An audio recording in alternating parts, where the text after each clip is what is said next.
Welcome to the थियो study hub. मेरा नाम है शिवानी हसवाल।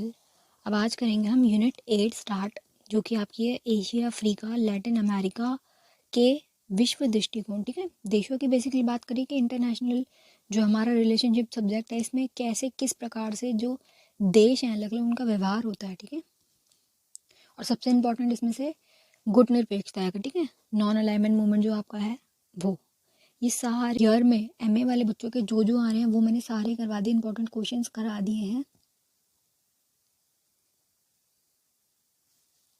ये मेरी टेलीग्राम और इंस्टा आईडी है, कोई भी क्वेश्चन क्वेरी हो आप मुझे यहाँ पूछ सकते हैं। स्टार्ट करेंगे। सबसे ज़्यादा इंपॉर्टेंट अगर इस चैप्टर में से कुछ है तो वो ये है कि गुट निरपेक्षता क्या है, प्लस एक आएगा कि रविंद्रनाथ टैगोर के मानवतावादी विचार क्या हैं। ठीक है, ये दो क्वेश्चन बनेंगे इस पूरे चैप्टर से, जिसमें इसका अर्थ परिभाषा पूरा मतलब आपको ये बताना है, जो कि आसान ही है, इसमें कुछ डिफिकल्ट नहीं है। स्टार्ट करेंगे। देखो, गुट निरपेक्षता आंदोलन। गुट निरपेक्ष का मतलब बता दूं एक बार कि गुट क्या होता है, ग्रुप। निरपेक्ष मतलब कि हम किसी ग्रुप में नहीं है, होता ना कि हम इस ग्रुप का पार्ट है, तुम उस ग्रुप का पार्ट हो। ये गुट निरपेक्ष का मतलब कि ना हम इसके पार्ट है ना हम इसके पार्ट है, हम अलग है। ना हमारी तुम्हारे से कोई दुश्मनी है, ना ही हमारी तुमसे कोई दोस्ती है। ठीक है, हम अलग है तुमसे।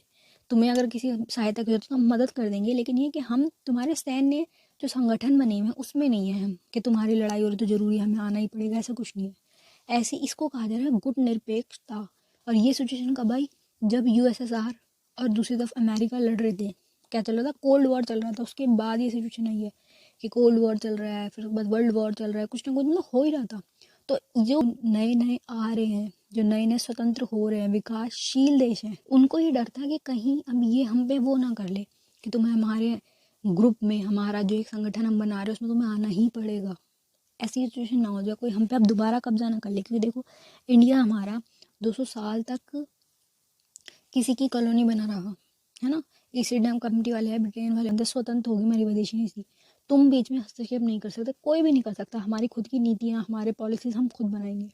इसको कहा गया गुट निरपेक्ष, कि हम किसी के गुट में नहीं है।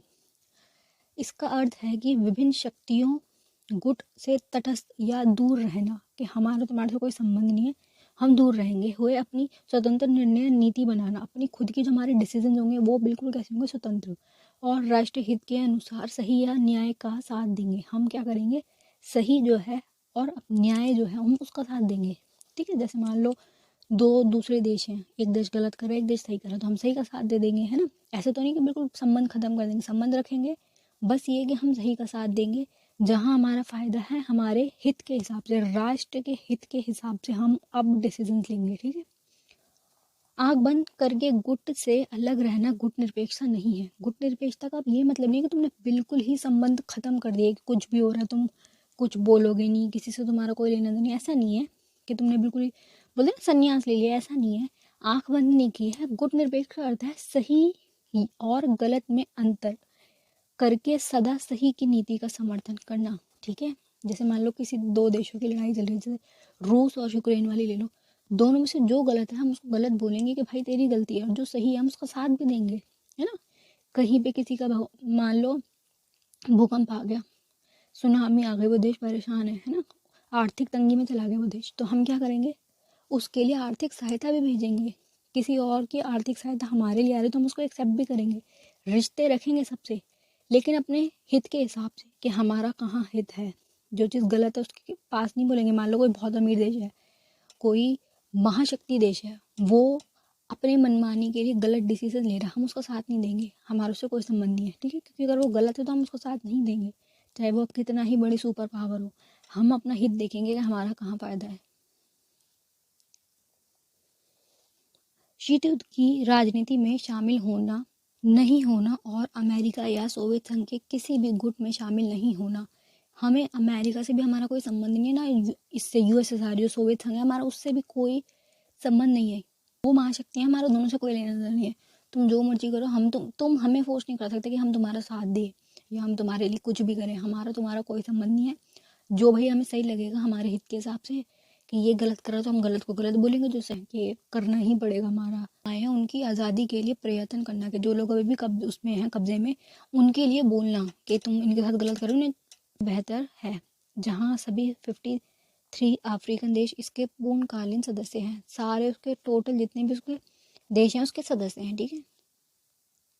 अब देखो इसका आधार क्या है, जो ये गुटनिरपेक्ष है इसका आधार क्या है, स्वतंत्र विदेश नीति की। हमारी विदेश नीति एकदम स्वतंत्र है, स्वतंत्रता का समर्थन करेंगे हर तरीके से। जो लोग स्वतंत्र नहीं है उनके हम समर्थन करेंगे कि इनको भी स्वतंत्र किया जाए, जो भी फंसे हुए हैं, ठीक है। किसी भी सैन्य गुट का हिस्सा ना होना, ना ही हम इस महाशक्ति के उसमें है, ना ही हम इसमें है, और कोई अगर तीसरी भी है तो हम उसमें किसी में नहीं है, ठीक है।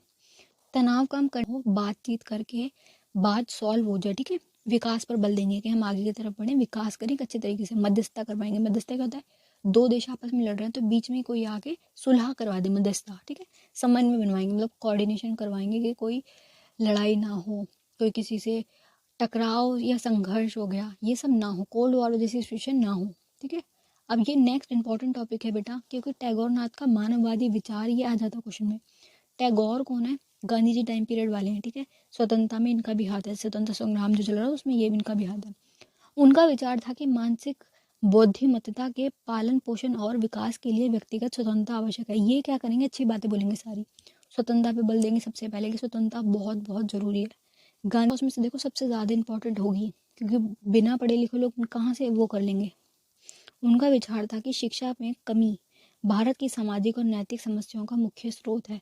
देखो जब अंग्रेज हमारे पास आए और 200 साल तक उन्होंने यहाँ जो कब्जा किया, उन्होंने सबसे पहले अगर किसी चीज़ पे वार किया था तो शिक्षा पद्धति पे किया था।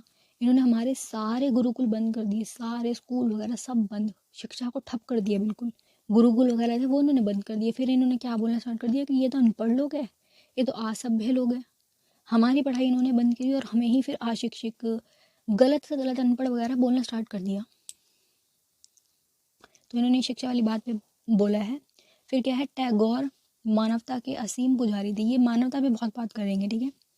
उनकी दृष्टि में मनुष्य विधाता की अनुपम कृति है। विधाता मतलब भगवान का ही वो रूप है। जैसे वो बोलते थे ना गांधी जी के, मनुष्य का है हरि का रूप है, भगवान, वो हरि बोलते थे, ये विधाता बोल रहे हैं।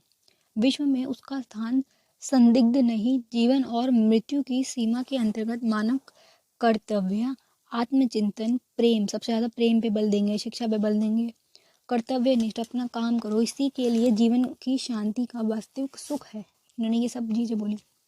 नेक्स्ट देखेंगे क्या है, ये अंधविश्वास के खिलाफ थे। सबसे ज़्यादा बोलते थे कि अंधविश्वास गलत है, संकीर्ण सोच बोलते छोटी सोच, उसके खिलाफ थे ये।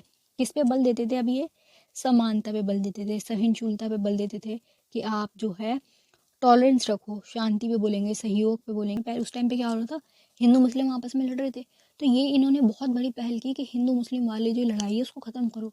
इन्होंने ट्रेंड चलाया था कि सब एक दूसरे के हाथ पे राखी बांधेंगे, धागा बांधेंगे, जिससे क्या होगा, भाईचारे वाली फीलिंग जो है वो अच्छी हो जाएगी, वो बढ़ेगी। जो ये टकराव चल रहा है हिंदू मुस्लिम वाला वो कम होगा, ठीक है। चलिए, best of luck for your exam. इस वाले चैप्टर में से